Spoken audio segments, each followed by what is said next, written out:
Hi, my name is Hyunju, and today I'll be introducing you guys about architecture.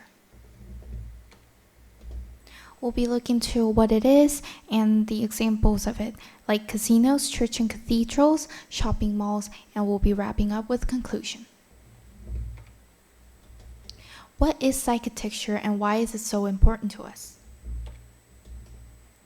As you can see in the picture, it's a casino.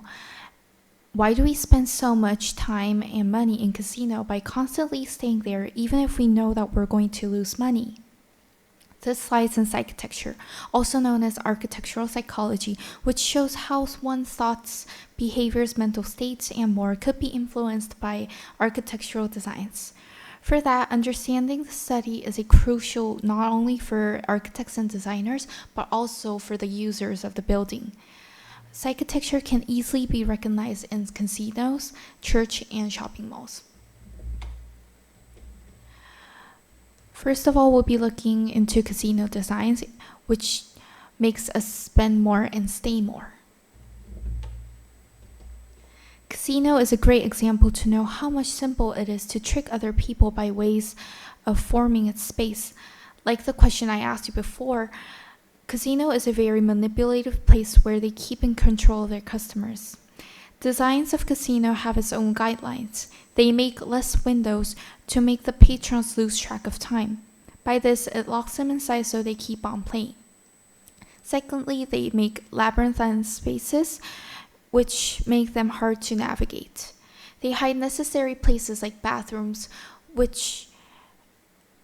and make complicated routes to get there. By this strategy, patrons might find tempting slots or gambling machines on the way, which will keep them focusing on the game. Lastly, they set intimidating yet pleasant spaces. They lower the ceilings, which make patrons more inclined to play by removing distractions the empty spaces above them gives. However, it is really important to keep the patrons feel pleasant and satisfied. So they provide free drinks, good service, and excellent air quality. Next, we'll be looking into church and cathedrals, especially built in Gothic style, where the power of God comes from.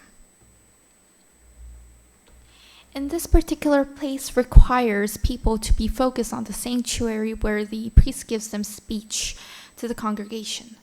So they place long chairs facing front, allowing the believers to look at the sanctuary. Long chairs requires people to form a long list of line, which will keep them from going out easily and force them to carry on listening.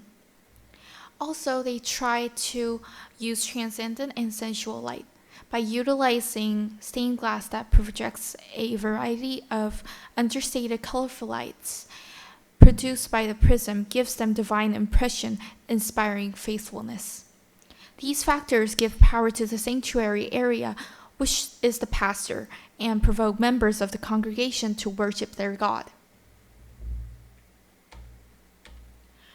For the last example, we'll be looking into shopping malls, and we'll be looking into 3 factors that triggers our deepest desires. According to Gestalt theory, people observe objects in its whole structure rather than its separate parts. It points out that 3 principles, which is similarity, proximity, and closure, helps our mind to perceive objects as a meaningful whole. Department stores and malls use this when designing layouts to encourage our spendings. They arrange related items closely using the similarity principle to group similar stimulus for customers' goods and shops. Proximity principle can be seen that the close distance triggers people's mind to try to relate them to each other, which will lead them obviously to pay. Lastly, by closure, stores make some spatial forms incomplete so that the customers imagine the left out parts because they have the willing to exclude any feeling of anxiety caused by imperfection.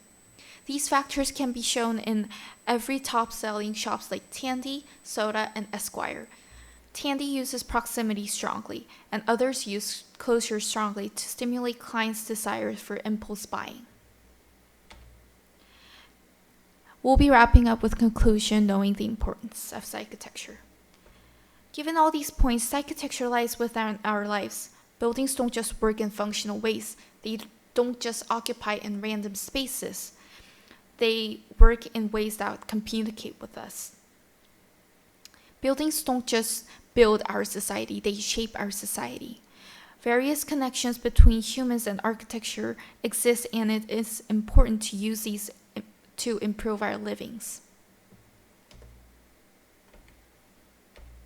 Thank you for listening.